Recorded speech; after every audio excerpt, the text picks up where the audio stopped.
Bajo el palio de la luz crepuscular, cuando el cielo va perdiendo su color, quedo a solas con las olas espumosas que me mandan su rumor. Ni un lejano barquichuelo que mirar, ni una blanca gaviota sobre el mar. Yo tan solo recordando la aventura que se fue, la aventura que en sus brazos amorosos disfruté, bajo el palio sonrosal. Muy buenas noches, esto es Fotos de una vida.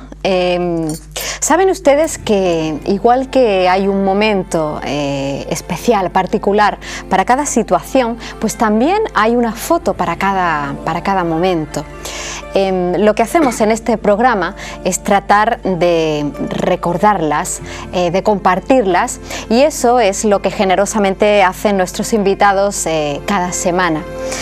Hoy nos acompaña Francisco Guerrero López, es licenciado en Pedagogía y bueno, es una persona muy versátil. Le conocen también muchos de ustedes como escritor, esa faceta de novelista que ocupa, pues yo diría que parte muy importante de su vida. Tiene un trabajo también que es vocación y que él nos va a tratar esta noche de abrir todas esas puertas para que vayamos conociéndole un poquito más. Francisco, buenas noches. Hola, buenas noches. Bienvenido. Gracias. Bueno, yo no sé por dónde empezar muy bien, porque tenemos un abanico bastante grande. ¿Eso significa que la vida para ti es algo intenso? Claro, hombre, la vida siempre se vive con intensidad, según también las circunstancias vitales, los ciclos vitales. Por eso yo he estructurado, cuando me pediste lo de las fotos, en un orden quizás no muy cronológico, pero sí algunas de las fotos, algunas de ellas, porque yo en realidad no tengo muchas fotografías, la tienen más mis amigos y mis amistades que yo, no conservo apenas muchas fotos, pero las que he traído, algunas de ellas son significativas de algunos ciclos vitales de mi existencia. Entonces, pues...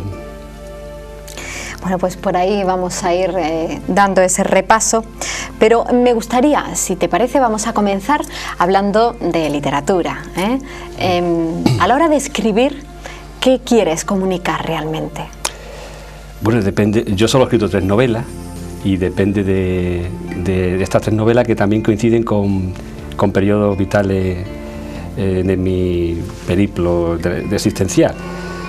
La primera novela, pues, pretendía contar un poco las vicisitudes de una persona sumida en profundas crisis existenciales. Es una novela muy experimentalista y una persona que siempre estaba imbuida en una disolución festiva de la vida, etcétera. La segunda novela ya trato más de entretener. Entre la primera y la segunda transcurren muchos años, en los que me dedico a la ciencia sobre todo. La segunda novela trato de entretener y de explicar también mi propio cosmovisión de cierto aspecto del mundo de los psicópatas, de los sociópatas, los más llamados psicópatas, los sociópatas en realidad, a través de una investigación policial, con lo que pretendo entretener también a los posibles lectores y lectoras. Y la tercera novela, que es El baile de la abeja, la última que he publicado, pues ya me distancio más quizás de las peripecias autobiográficas o biográficas, y el personaje trato de que no tenga, me distancio de él, que no tenga mucho que ver con, es paleontólogo, es rubio, mide 2 metros, no es que sea mi antítesis en su pensamiento, pero ya por primera vez, eso quizás sea madurez como escritor, no lo sé, mi personaje piensa cosas que yo posiblemente no pienso como autor.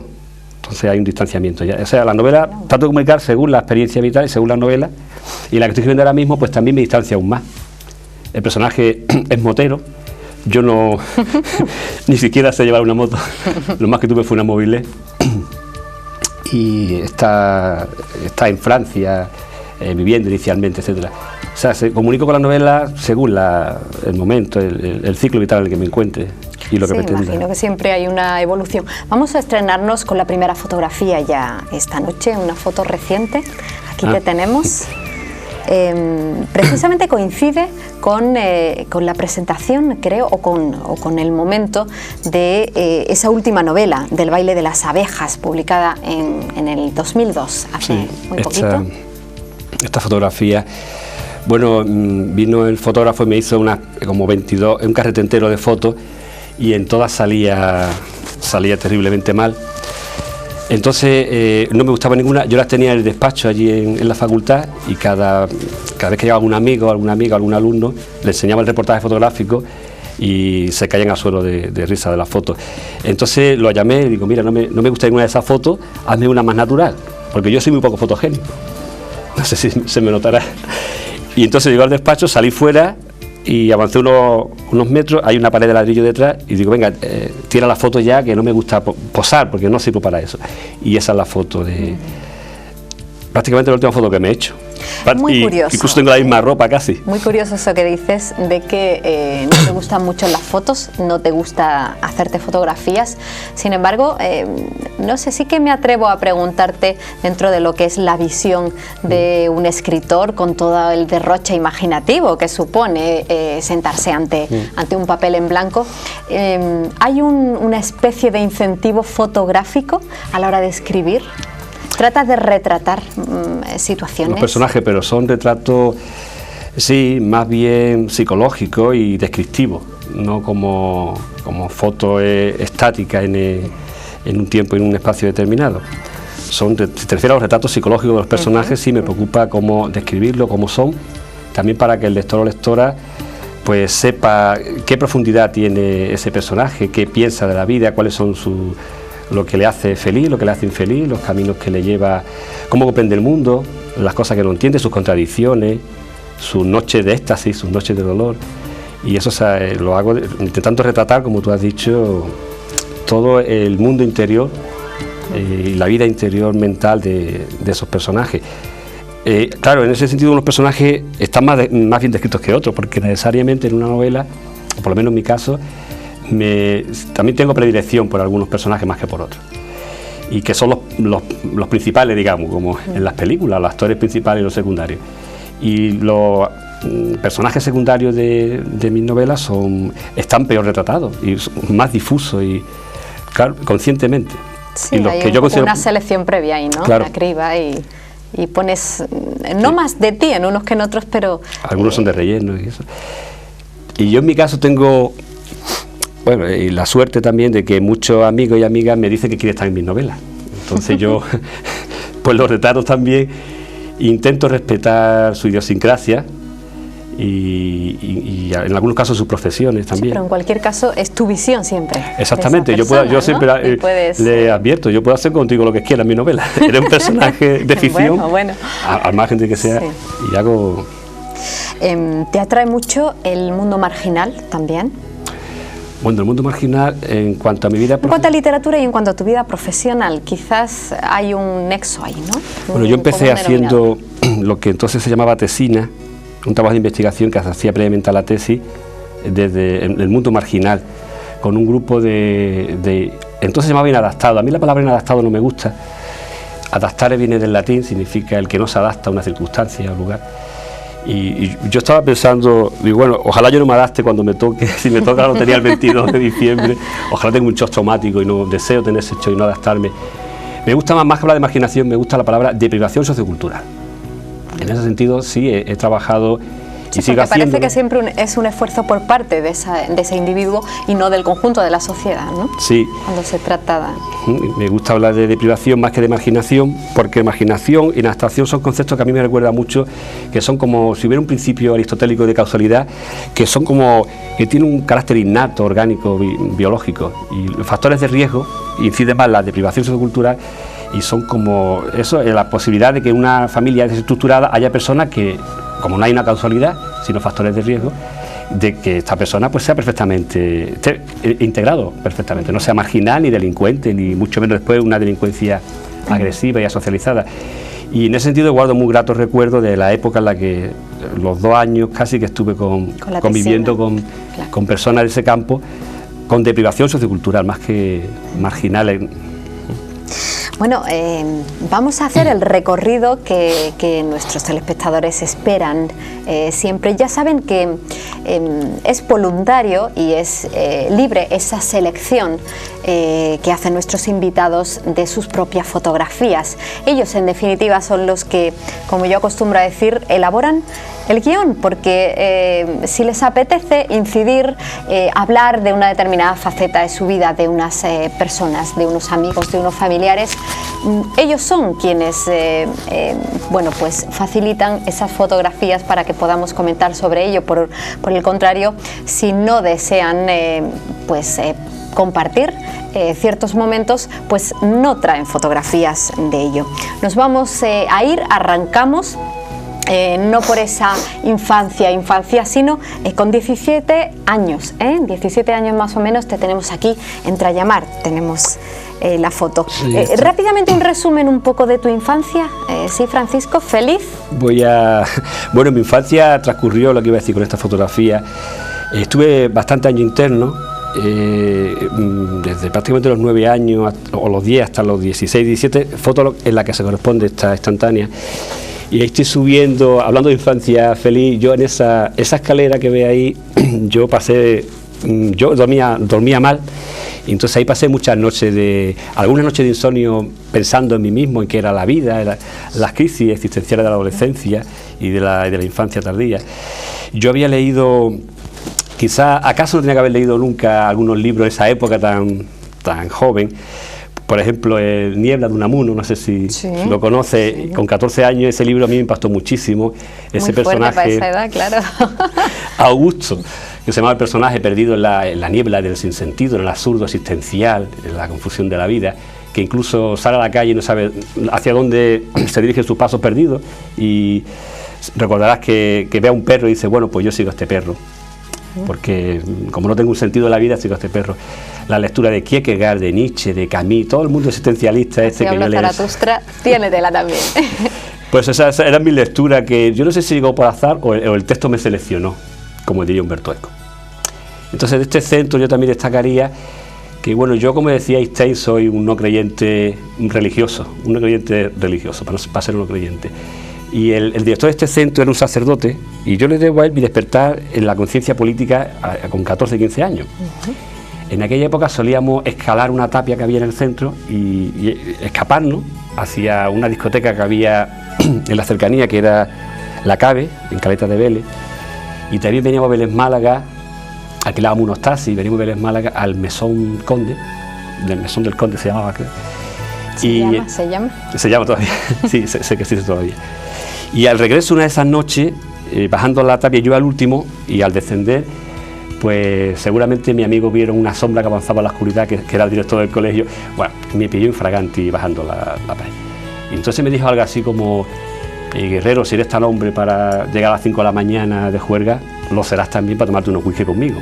Y digo yo, por supuesto. Yo en mi vida había tomado un whisky, pero estaba aterrado. Y llegué a su despacho y ahí tenía la radio puesta, un programa que se llamaba Radio París.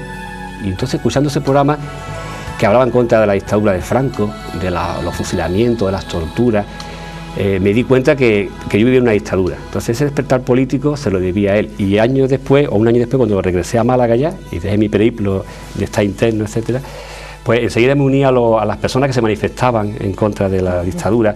Me parecía una necesidad vital y una obligación ética. Y ese despertar se lo debo al director de ese centro, que paradójicamente era un sacerdote. Bueno, las salidas a la montaña, a los espacios abiertos, al aire libre, también parece que es algo que buscas, que has buscado a lo largo de tu vida. Sí, bueno, esta foto, sí, aquí parece que yo estoy muy valiente y muy seguro de mí mismo, pero en realidad estaba completamente asustado. A mí me gustaría decir, como el escritor Jack Kerouac americano, ahí voy on the road, camino del Katmandú o del Nepal o del Himalaya. En realidad estoy cerca de Junquera y asustado porque me habían dicho que había muchos alacranes por ahí. Entonces sí, yo había leído al emperador Adriano, que buscaba instantes de felicidad en las montañas, y a Horacio, que se retiraba, a Fray Luis de León, etcétera. Y digo, voy a buscar yo esas noches de éxtasis en las montañas. Entonces me retiraba ahí a las montañas a buscar esa felicidad, ese reducto espiritual que buscamos las personas en unión con la naturaleza y con las estrellas y el cosmos, etc. ¿Qué encontrabas? Lo que buscabas ya nos queda claro. ¿Encontraste qué? Pues sí, encontraba, pues la soledad ayuda mucho es una forma de profundidad, ayuda mucho en mi caso, yo creo que me hizo escritor, tanto los años que estuve interno como ese momento de la sierra, que no solamente iba solo, iba también acompañado. Me hacía más, yo creo que más profundo. Y disfrutaba de esos instantes de felicidad que ya había tenido por mis lecturas. Yo soy muy mimético y me creo mucho y adopto mucho las posturas de escritores que yo admiro, o filósofos, y en este caso Adriano tenía razón, y a Abderramán III leí que cuando murió decía que solo había tenido 14 instantes de felicidad en su vida, y la mayoría de ellos entre las montañas. Y digo, voy a buscar yo esos instantes de felicidad de Abderramán III. Después he tenido mucho más instantes de felicidad y no solamente en las montañas. Bueno, afortunadamente. Pero en esa época... Vamos a hablar de la amistad, porque no sé si en esos momentos de felicidad los amigos, yo supongo que han tenido mucho que aportar. Claro, por supuesto. No, pensaba que iba a poner la foto de... Yo espero que la pongan nuestros compañeros en breve. Sí, con algunos bueno, amigos. esta foto, no, pero esto es una foto que... Esto es la Sierra de las Nieves, está relacionada en tronca con la foto anterior, en la misma línea. Son salidas que hacía en esa época, yo como te decía, buscaba esa armonía con el universo, esa salida natural hacia el cosmos que decía Ortega y Gasset. En la frase famosa de Ortega y Gasset de yo sé yo mi circunstancia, normalmente se saca del contexto semántico donde la escribió, y la escribió en la Sierra de Guadarrama. Y la frase completa es yo sé yo mi circunstancia y mi salida natural hacia el cosmos en la Sierra de Guadarrama. Entonces yo buscaba esa salida natural hacia el cosmos en la sierra, y ahí pues, ese grupo, eso era un grupo, en realidad no son amigos míos, no sé la foto, sino un grupo de una asociación católica que yo me encontré en la sierra y que de entrada no querían que accediésemos a la estancia, aunque la teníamos alquilada y tal. Y yo negociando con ellos, pues ya yo le dije que yo también iba a hacer ejercicios espirituales, porque yo creo que estas personas estaban allí haciendo ejercicios espirituales. Era un grupo mariano o algo así. Y ya una chica me dijo, yo me parecía mucho a Jesucristo, y por ahí digo, pues sí, pues mira, es cierto, con la barba y los pelos y tal. Muy propio. Vamos, que en realidad son personas que conocí esa noche en esa sierra. Teníamos el tema de la amistad en rasgos generales. ¿Puedes decir que tienes muchos amigos o eres de aquellos que piensan que, bueno, muchos conocidos, pero amigos muy poquitos? No, yo creo que tengo muchos amigos y muchas amigas y también muchos conocidos y conocidas. En ese sentido me siento muy rico teniendo tantas amistades y creo que tan valiosas. Y, vamos, yo a veces tiene uno zozobra en ese pensamiento de Hobbes, del lupus hominis lupus, el hombre es un lobo para el hombre, pero yo creo que no, que yo creo mucho en la bondad del hombre y me reconcilio constantemente, aunque a veces también como ese instante de zozobra que todos tenemos en nuestra propia especie. Normalmente acabo reconciliándome constantemente con lo de mi propia especie. Con los demás. Ese punto de equilibrio, por un lado, la introversión, la búsqueda hacia bueno, ese encuentro contigo mismo, importante, necesario. Por otro lado, también eres un ser muy social, te gustan los amigos, como decías. El punto, el equilibrio, porque es posible llevar ambas cosas a cabo. Claro, yo creo que todas las personas necesitamos un espacio de soledad y de tranquilidad y sobre todo de vida reflexiva y de vida interior, y al mismo tiempo compartir también nuestros estados mentales y nuestros estados emocionales con las personas, al margen de con nosotros mismos. Yo creo que son necesarias las dos dimensiones de la naturaleza humana, compartir nuestras inquietudes, nuestras ansiedades, nuestra alegría, y por otro lado también tener un espacio reservado para nosotros mismos. Entonces la tarea también de la persona que en cierto modo se dedica parte de su vida a la vida interior, como yo, pues necesariamente también pasa por situaciones de soledad buscadas. Bueno, vamos a hablar del tiempo libre. Si te parece, queremos conocerte esta noche un poco más, queremos saber en qué ocupas ese tiempo libre, porque Por ejemplo, el deporte, las artes marciales en concreto, tienen un protagonismo fundamental. ¿Por qué? ¿Qué las artes marciales, la cocina, la música. Lo que pasa es que no tengo fotos de todo, cocinando, ¿no? De todos los momentos. Y por eso he traído esta. Eso no lo hemos perdido. Realmente el taekwondo, que es el arte marcial que yo practico, es una constante en mi vida desde el año 74. Es un arte marcial que tiene más de 2000 años.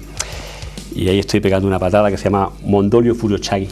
Madre mía. Entonces a mí, yo no sé, los estudios recientes sobre el deporte, cada persona busca una modificación en su estado de ánimo a través de situaciones más diversas. Cocinar puede ser una de ellas, amar puede ser otra, leer, ir al teatro, ver el fútbol. Y el arte marcial es el taekwondo, el deporte en general. Entonces a mí es una de las actividades que más felicidad me da, que más euforia me da. Yo no sé si es por los estudios que te comentaba anteriormente, de que aparecen en las beta-endorfinas, el torrente sanguíneo, al cabo de 20 minutos de practicar un deporte intenso. El caso es que el taekwondo a mí me ha dado siempre un punto de equilibrio, de felicidad. Y fíjate los vínculos que se establecen en el taekwondo. Y el otro día hicimos una comida, el viernes pasado, con los compañeros que llevamos 30 y tantos años haciendo taekwondo, y yo recordaba una anécdota en los tiempos de la transición democrática en Málaga y en España, en lo que iba yo a una manifestación de signo izquierdista, y enfrente había una de que eran neonazis, iban con el bate de béisbol, la soga esta para pegar, las cadenas, los cascos. Y un momento determinado nos encontramos las cabezas de las manifestaciones y me di cuenta que era una persona que yo conocía el taekwondo hacía tiempo, y hacía tiempo que no veía. Entonces nos abrazamos los dos ante el desconcierto de los miembros de ambos grupos, y ya cuando regresé a mi manifestación me decía mi amigo: oye, pero ¿tú qué haces con esta gente neonazis? Nos van a pegar. Y digo: no, es amigo mío, pero vámonos cuanto antes de aquí, porque fíjate los vínculos que se establecen. Qué barbaridad. Entonces yo no sé si me estará viendo Manolo con el dueño de Sensei, el gimnasio donde voy, me tiene que invitar una cerveza por la propaganda que estoy haciendo, a un arte marcial que tiene mucho de leyes poéticas que lo rigen, porque los punse, que son la estructura donde se condensan los movimientos, tienen nombres como el viento que susurra, la montaña que se mueve. Y los coreanos que inventaron el taekwondo, los que lo perfeccionaron a principios de siglo, se estudiaron a Newton para perfeccionar los movimientos del taekwondo y sus fórmulas de la fuerza y masa por la aceleración, etcétera, que sigue siendo válida, a pesar de que Einstein la destrozara a niveles cósmicos y del universo, son válidas en la Tierra todavía. El universo entre fogones. Háblanos un poquito de eso de la cocina. ¿Qué plato te sale mejor? ¿Qué plato me sale mejor? Bueno, yo empecé con la cocina desde cero. Cuando alguien me dice: no, es que a mí no me gusta la cocina y no tengo aptitudes, pues yo la primera tortilla de patata que hice, recuerdo que le eché las cáscaras de los huevos y todo. O sea, imagínate, yo no conozco a nadie que haya tenido ese grado de imbecilidad, es que no tenía ni idea, no sabía encender tampoco las hornillas, pero yo eché las cáscaras de los huevos, esperando que algo, un proceso mágico, milagroso, hiciese la tortilla de patata, espontáneamente. Bueno, evidentemente, pues y la primera paella la hice sin aceite. No está mal, ¿no? Podría estar peor. Yo no conozco a nadie con ese grado de torpeza. Bueno, pero no me has respondido. Empecé de cero. ¿Tu plato ahora mismo? No, pero yo tengo varios platos, no solamente uno. Imagino que sí, me gustan mucho las pastas. Mis amigos y mi amiga dicen que me sale bien la musaca, que es un plato griego. El entrecot a la pimienta. Exactamente. Sí. El entrecot a la pimienta verde. Todo tipo de... Y también exploro, innovo un poco. No soy un gran cocinero, pero para mi amigo y mi amiga, y para mí me sirve. Potajes también, que con innovación. La lenteja la hago con cocina mediterránea. Cocina mediterránea, pero sin mucha carne. Bien. Intento no comer mucha carne. Bueno, vamos a pasar del episodio culinario a otro episodio con humor.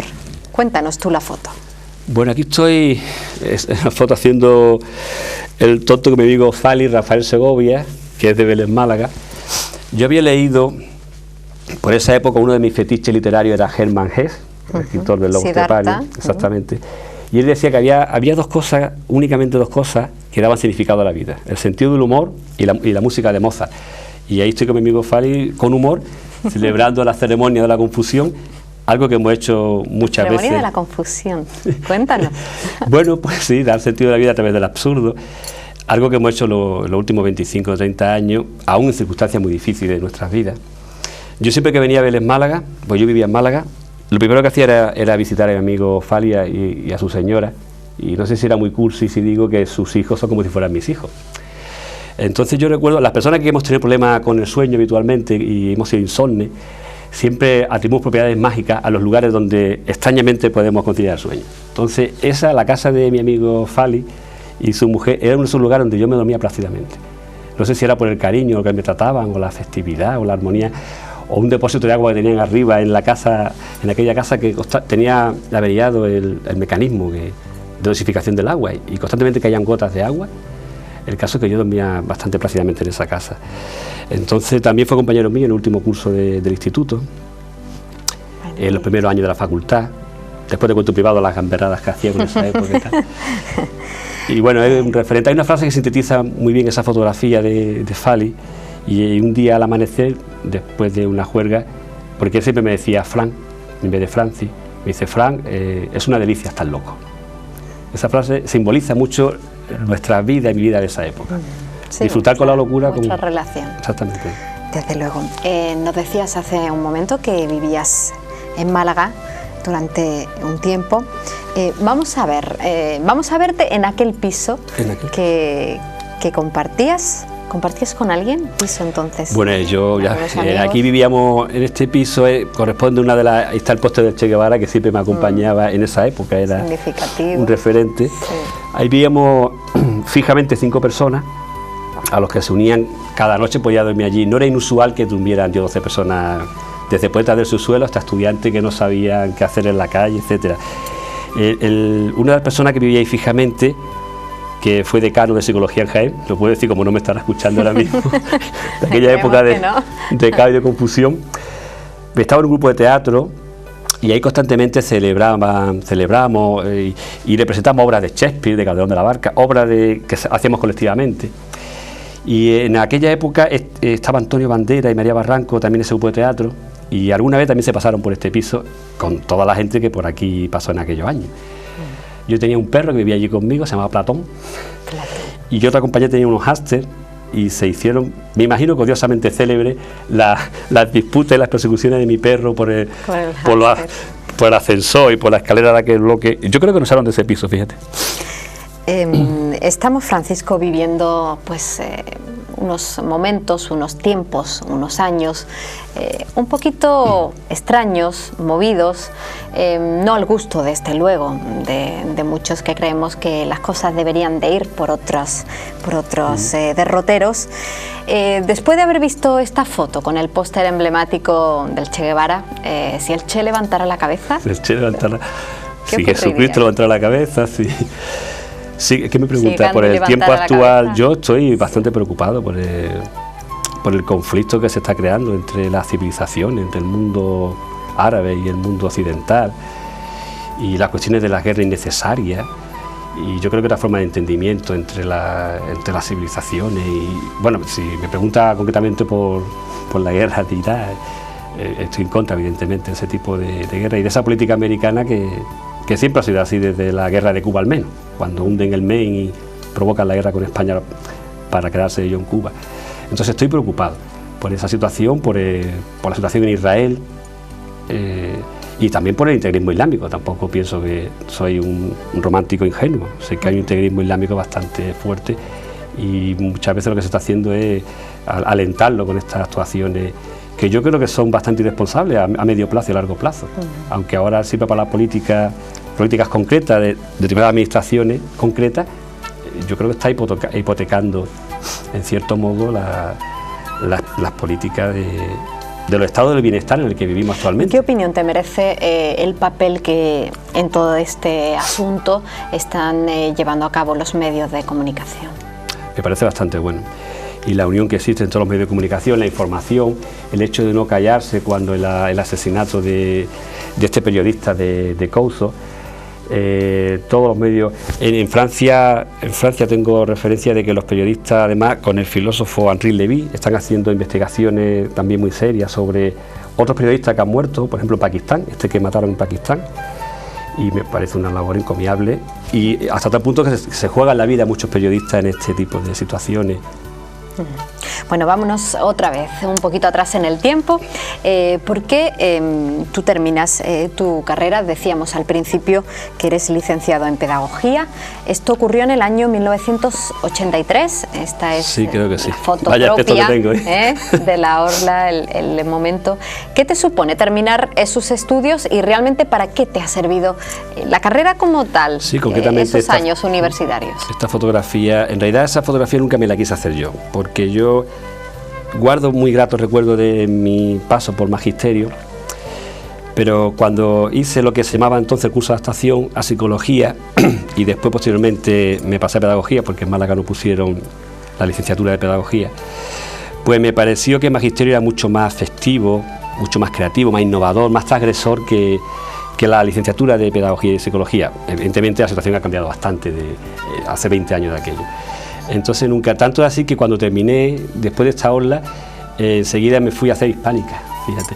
E incluso rechacé una especie de puesto de colaborador no remunerado que me ofrecieron en aquella época en la Facultad de Educación, porque no me interesaba nada ese mundo. A los 2 años, y después de reflexionar seriamente, digo, no, mis expectativas profesionales pueden ir bien encaminadas hacia impartir clases en la facultad. Y ya después retomé, porque sí me había gustado mucho la educación especial, que era una de las asignaturas que tenía esta carrera. La única que me gustaba en realidad. Sí, era has la educación analizado especial. muy mucho por ahí. Sí, después ya mi vida profesional siempre ha estado unida a la educación especial, en los últimos casi 20 años. En los 18 Tiene años que ver un poco con aquellos matices que hablábamos antes en literatura, en tu vida, en tu profesión también, del mundo marginal, de la integración, de esa preocupación por realmente bueno, pues que todos tengamos igualdad de oportunidades. Sí, hay una frase de Camus que dice que para mí solo me interesan las personas que sufren. Hombre, a mí me interesan también las personas que también son felices, pero bueno, que sí. El aspecto de la ciencia que más me gusta, intentar ayudar, al menos comprender a las personas que tienen algún tipo de problemática. Entonces, primero estuve con, como has dicho, bien con personas con deprivación sociocultural, después con síndrome de Down, después con autistas, y ahora estoy con niños y con niñas con déficit de atención, con hiperactividad, en el aspecto profesional. ¿Y cuál es el motor que mueve a tanta actividad, a llevar a cabo todo eso? Yo no me considero una persona especialmente activa.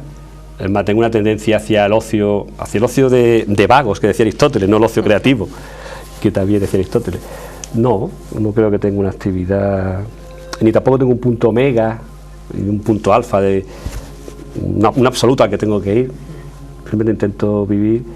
Y en el caso que es especial, pues me interesa bastante ese mundo, estudiarlo a fondo y comprenderlo como parte de otro mundo mucho más amplio de la asistencia. También me interesa mucho otros aspectos de la ciencia. Dibújanos un poco un día normal en tu vida. Un día normal. Pues, y yo intento siempre aglutinar hacer deporte, siempre, escribir, y en mi caso, como tengo esa especie de intento de reconciliación entre mi naturaleza científica y literaria, pues escribir algo literario y escribir algo científico. Y no es nada fácil, porque a veces me apetece solamente escribir literatura, pero creo que las dos formas son indisociables de la naturaleza humana. Comprender la realidad de forma científica y de forma artística. Sumergirme en el arte y en la ciencia y disfrutar de ese flujo de conciencia, abandonarme a esta neurobiología de la excelencia, esa que pasan la hora, también se puede conseguir poniendo un ladrillo, haciendo pan y poniendo un tornillo. Sí. En mi caso lo consigo escribiendo. Pasan 4 horas y no me entero de dónde estoy. Eso encadenamiento de instantes de felicidad, de eso que te absorbe el trabajo en esa conciencia, es maravilloso. Eso quiere decir que estás disfrutando con la tarea, con esa actividad vital que te ocupa. Puede ser también cocinando, o haciendo deporte, o haciendo otra actividad laboral. ¿Consideras, por tanto, un ser pasional, podríamos decir? Sí. Bueno, aquí te vemos en faena, ¿eh? Sí, esa es mi vieja máquina Olivetti Studio, creo que era 43. Aquí estás, si no me equivoco, corrigiendo aquella primera, la primera novela. Después de 4 años, porque claro, con mi deámbulo. Te amo probablemente. No, se llamaba Francis Day. Te amo probablemente era un relato, que escribí un poquito después. Y prácticamente ahí me despido de literatura al menos durante 12 o 13 años. Porque me dediqué a hacer currículum para poder aprobar la posición en mía de profesor universitario, que fue en el 92. Entonces estoy corrigiendo Las Galeradas, la primera novela. Por primera vez tengo un espacio para intentar estudiar y empiezo a adquirir hábitos de estudio, de vida interior. Como, si te das cuenta, está la ventana cerrada. Siempre me ha gustado, hay un cuadro de Rembrandt, no se llama El filósofo, el pensador, que está debajo de un sotanillo, bajo una escalera, con una luz muy tenue y muy sutil de una velita. Y a mí se me ha perseguido esa imagen recurrente del cuadro de Rembrandt y la intento reproducir la vivienda donde he habitado para poder estudiar. Sé que es malísimo para la vista. Aquello del mimetismo que nos decías antes, ¿no? Con los personajes que de algún modo admiras. Sé que es malísimo para la vista, pero me gusta estudiar siempre con luz indirecta y muy poca luz, en penumbra. Bueno, igual la luz te viene de otro sitio. Sí, yo es mi forma de aislarme del mundo, de concentrarme más, de volcarme sobre mí mismo. Del mundanal ruido. Sí. ¿Alguna música de fondo? No. Sí. Escucho, a mí me gusta tanto la música clásica, Beethoven, Mozart, el barroco en general, y también la música moderna, sobre todo los 80. Y suelo tener música de fondo siempre.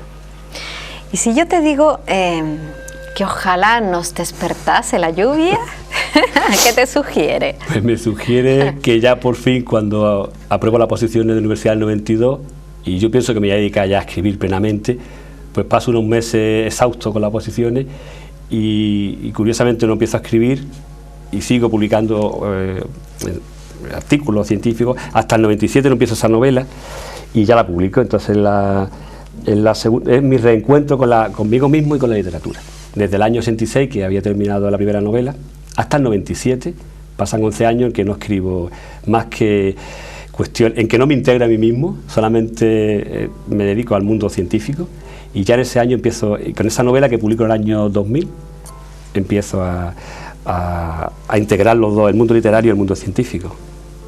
De todos modos, no sé, se me ocurre preguntarte qué puede haber de literatura en esos escritos científicos, qué puede haber de ciencia también en la literatura propiamente entendida. Sí, este escritor que te nombraba antes. Yo imagino que habrá ocasiones en las que ambos planos, ¿verdad?, conectan y coinciden. Eso dice precisamente el filósofo que ha publicado el libro sobre el periodista de Pakistán, que asesinaron hace poco tiempo, que él es un filósofo que escribe novelas. Yo a lo mejor soy un escritor que escribe obra científica o a la inversa, no lo sé, pero es cierto que a veces lo que podríamos llamar modestamente mi escrito científico, sí intento congeniarlo con la literatura, y aparecen muchas citas de clásicos de la literatura, intento que sea un lenguaje ágil, entretenido, dentro de lo que cabe, porque claro, el mundo academicista en ese sentido es un corsé asfixiante que tampoco tengo mucho juego y tampoco está muy bien visto en el mundo de la ciencia coquetear con la literatura, los escritos científicos, pero sí lo intento, tienes razón. Esas aportaciones que lo son para el mundo científico, esos escritos tuyos que por otro lado están premiados también, bueno, ¿tú lo entiendes como realmente una aportación, ese reconocimiento, esos premios que han recibido los trabajos en los que tú has participado o en los que muchos de ellos eres autor exclusivo? ¿Tú lo entiendes así, que ese reconocimiento te lo mereces, digamos? No, yo no creo que haya aportado, lo digo con sinceridad, no con una especie de falsa inmodestia. Yo no creo que haya aportado nada al mundo científico, al mundo de la ciencia. Lo digo con sinceridad. Bueno, que me hayan dado aisladamente algún tercer premio, alguna mención honorífica. Bueno, no significa nada. Yo no me considero que haya... Lo digo... Pero sí parte de tu experiencia, de tu trabajo, lo que por otro lado escribes, supongo. Luego la aportación ya está ahí de una forma Sí, está ahí la aportación, pero vamos, que yo considero aportar algo realmente importante a la ciencia es muy difícil, En 2000 años de historia, más o menos, de ciencia, hay, no sé, si habrá 100 personas que han destacado de los decenas de miles que se dedican al mundo de la ciencia, y aportaciones realmente valiosas y rupturas que llamamos nosotros epistemológicas con el pasado científico, es dificilísima. Encontrar una persona como Einstein que rompe con 200 años de Newton, o Newton que rompe con 1600 años, 2000 años de historia de la física desde Aristóteles, eso es realmente difícil. Viajamos por tu vida, porque tú esta noche lo estás permitiendo que esto sea así, nos llevas un poco de la mano. Viajemos también por tu álbum de fotografías. Aquí te vemos trabajando. Sí, aquí esto es una niña con síndrome de Down. Como te he dicho, yo la tesis la hice de síndrome de Down y aquí estoy con esta chica. A mí realmente el síndrome de Down, en esta época, esto era el año 89, aún no estaba, el colectivo social aún no estaba muy sensibilizado ante las potencialidades educativas y de autonomía personal de este tipo de personas. Yo me alegro que ya a nivel biomédico sí se sabía ya que el Down no era una regresión atávica a la raza mongólica. Como decía el propio Landon Down, el pobre no iba a sospechar que se iba a poner síndrome de Down en su honor, cuando él estaba convencido que el síndrome de Down procedía de la raza mongólica. Que por cierto los mongólicos protestan habitualmente en la ONU para decir que no se le llame mongólico, que ellos son los mongólicos, igual que los andaluces somos los originarios de Andalucía. Entonces ya se descubre realmente que hay una trisomía, un cromosoma extra en el par 21.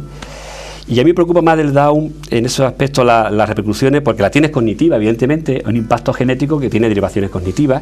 Los Down procesan la información más lentamente, es como si fuera, la llamamos discontinuidad sináptica interneuronal, de forma discontinua, como puntitos, y nosotros ahora mismo la estamos procesando como una línea recta continua. Y otras repercusiones que también tiene, que evidentemente influyen en su cognición. Pero me preocupa más los aspectos físicos, las cardiopatías congénitas que puedes tener, las infecciones recurrentes.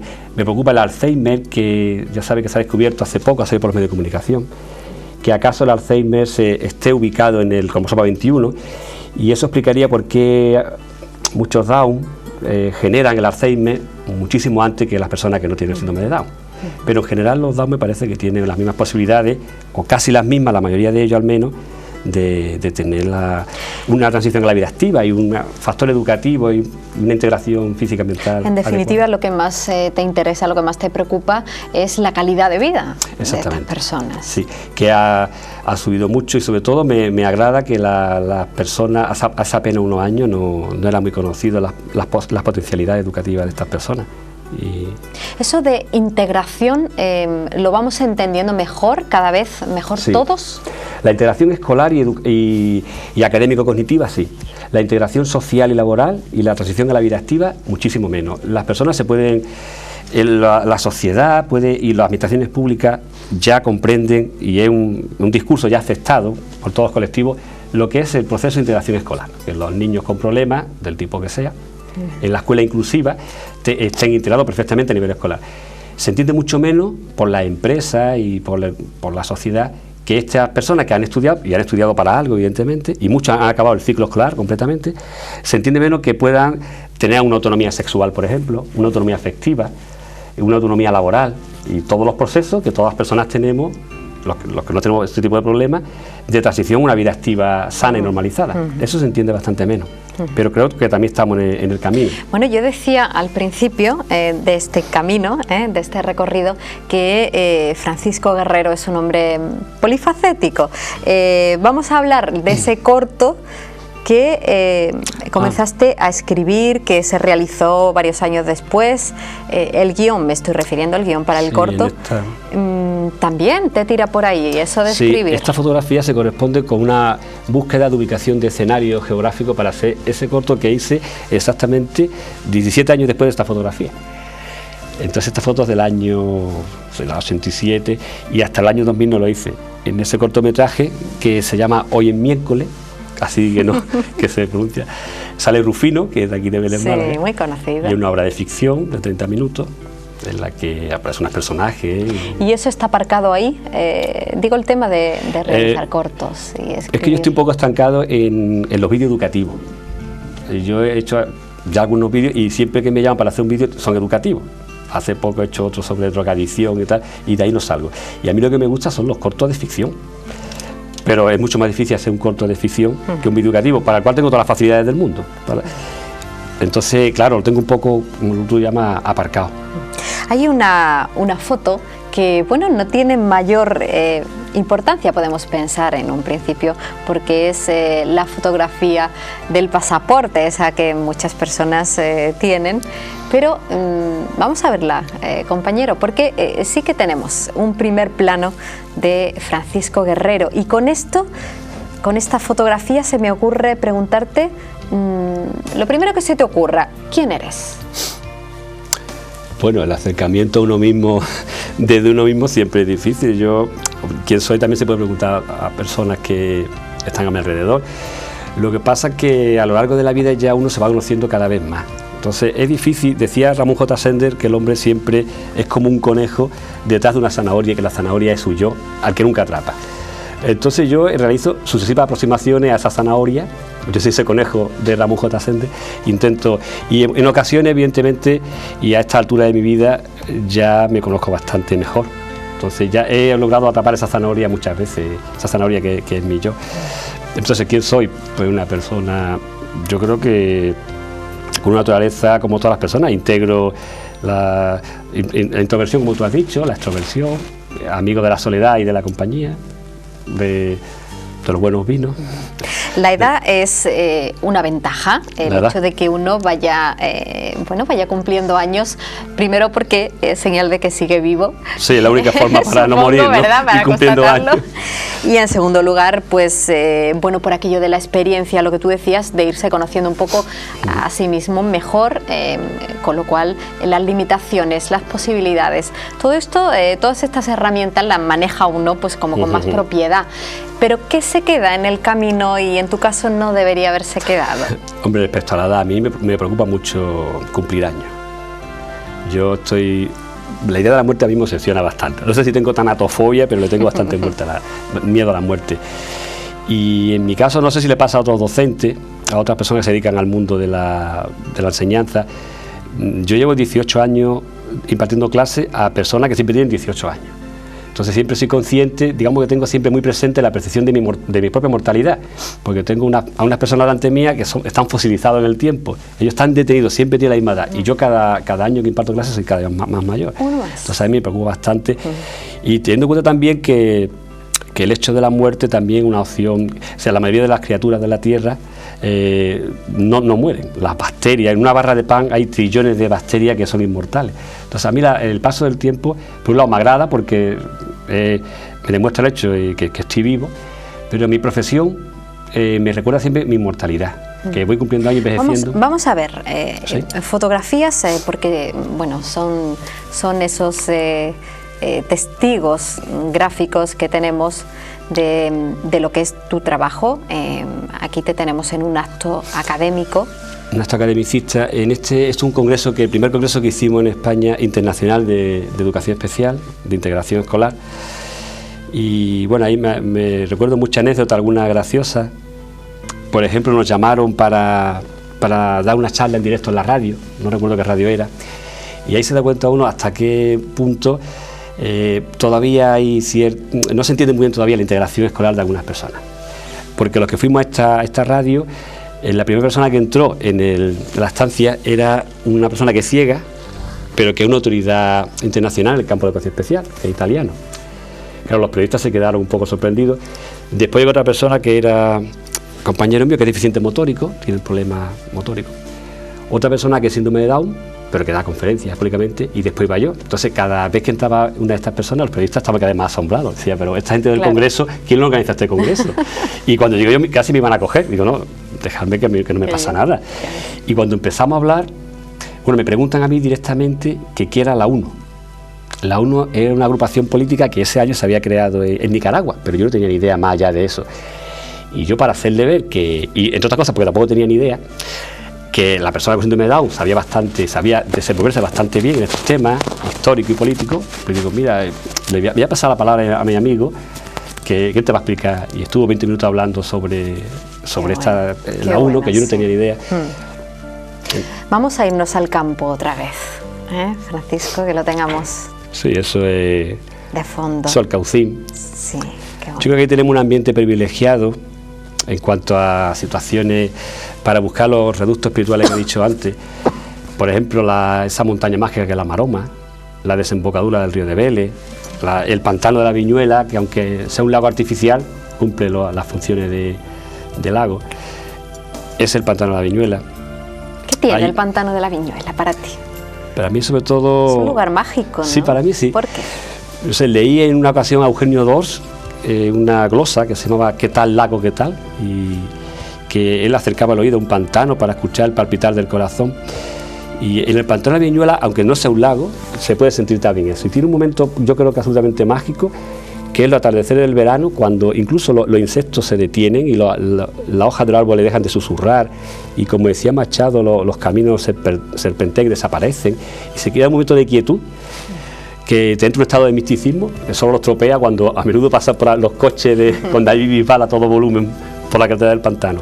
Sí, me parece un ambiente privilegiado de los muchos que tenemos aquí, como el Peñón del Toro, el Carril de la Culebra en Torre del Mar.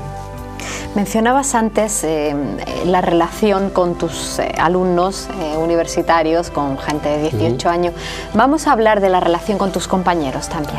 Con mis compañeros, bueno, sí, compañeros de la facultad, pues lo que te he dicho antes, compartimos esa especie de dedicación al alumnado, y bueno, en mi caso concreto, el hecho de ahí yo lo veo a ellos y no puedo dejar de pensar en cómo envejecemos, porque los conozco hace 20 años, en algunos casos más, y cómo perdemos el pelo, cómo nos deterioramos, cómo y no dejo de, y bueno, la necesaria amistad dentro de la universidad, donde por otro lado existen muchas rencillas también y tal, pero siempre se crea una red afectiva que para no caernos a esas redes afectivas que en momentos como compartir una barbacoa, por ejemplo, esto aquí se pone de manifiesto, ¿no? Sí. No solo la relación laboral, sino, bueno, personas. Aquí son dos grupos, son de facultades diferentes, y yo tengo amigos en las dos las que estoy, en psicología y en educación, y aquí estoy en un ambiente efectivo. ¿Te consideras divertido en esas situaciones? Sí, creo que sí. ¿Sí? Yo creo que divertidos son todos mis compañeros también, pero a mí me gusta cultivar el sentido del humor e intento ser divertido, sí. Vamos a profundizar un pelín más en eso del sentido del humor. ¿Cómo es para ti?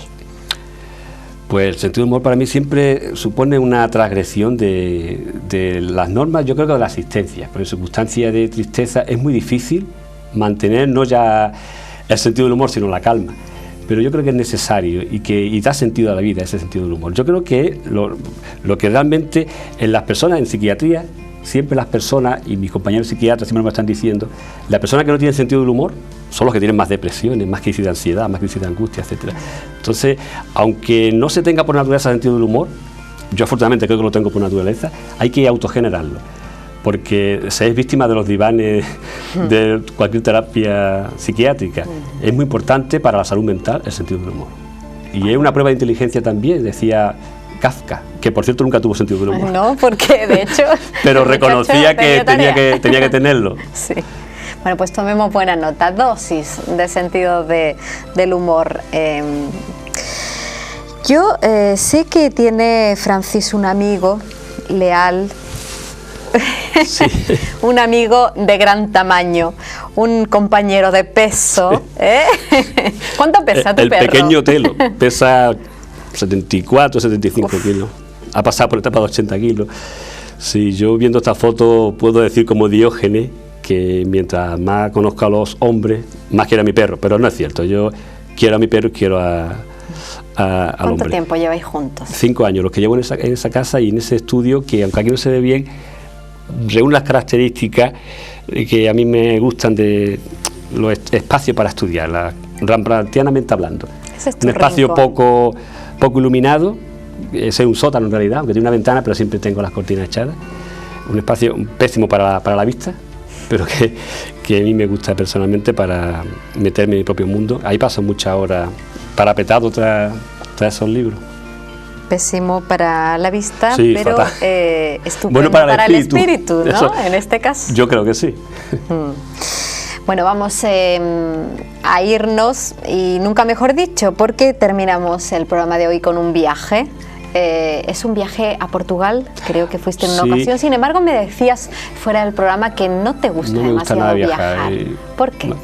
No sé, porque me gusta viajar más a través de mí mismo, a través de la alegría del personaje. No, porque me supone, no soy una persona muy rutinaria, pero siempre me supone una desrutinización completa el hecho de viajar, de no tener la propia comida que me gusta, incluso el agua, etcétera. Pero una vez que viajo me integro también. Entonces ese viaje, ahí aparece Portugal. En realidad quería ir este verano a Collur, el pueblo donde está enterrado Machado, y por una serie de circunstancias pues acabé en Portugal, pero ya había estado en Collur hace 18 años aproximadamente, esparciendo arena de Torredemar, la tumba de Machado, que es ahí donde empieza mi siguiente novela, ante la tumba de Machado, esparciendo arena de Torredemar. Bueno, promete. Bueno, ese es un comienzo. ¿Para cuándo ese fin de esa novela? ¿Cuándo puede llegar a nuestras manos? Sí, bueno, como tengo también otros compromisos, digamos, científicos, pues yo espero que en un año, así más o menos. Sin prisa, sí. Pero sin pausa. No, y con prisa y con agobio y dejando y simultaneando con otras actividades. Bueno, es que una novela no es cualquier cosa, desde luego. Necesita horas, tiempo, espacio, lugar, todo lo que en la televisión, señores, no tenemos, desgraciadamente, pero nos gustaría poder seguir charlando mucho tiempo más con Francisco Guerrero López. Ha sido un placer. Bueno, para mí también, y agradezco esta especie de... Este programa me parece bastante bueno. Este psicoanálisis a través de la fotografía. El diván que aquí tenemos. Introspección gráfica, que me ha estimulado el recuerdo y alguna zona de la memoria que ya tenía olvidada. Entonces sí, ya decimos que esto de abrir el cajón y sacar el montón de fotos, sí es terapéutico. Yo ya he hecho una sesión psicoanalítica aquí esta noche. Vamos a invitar a nuestros amigos, a nuestras amigas, que hagan eso justamente, abran el cajón, alguna de esas noches que, bueno, que la televisión está pues un poquito imposible, ¿no? Porque zapineamos y como que más de lo mismo o menos de lo mismo, me atrevería a decir. Pues apaguen, sean valientes, se acabó la tele, saquen el álbum de fotos con los suyos, con sus hijos, con el compañero, con la amiga, con los familiares, con los vecinos también, ¿por qué no? Pues un cafelito y comentar fotos, intercambiar, recordar, vivir a través de fotografías, porque esa es la filosofía de este programa, Fotos de una vida. Búsquenlo, háganlo, cuéntenmelo, porque en cualquier momento yo les llamo por teléfono y les digo, aquí, igual que Francis esta noche, pues aquí, sentaditos al lado, vamos a dar el repaso. Gracias por estar ahí, nos vemos siempre que ustedes quieran, ya lo saben, aquí en Belevisa. Gracias, Francis, hasta muy prontito. Muchas gracias. Adiós. Cuando el cielo va perdiendo su color, quedo a solas con las olas espumosas que me mandan su rumor. Ni un lejano barquichuelo que mirar, ni una blanca gaviota sobre el mar.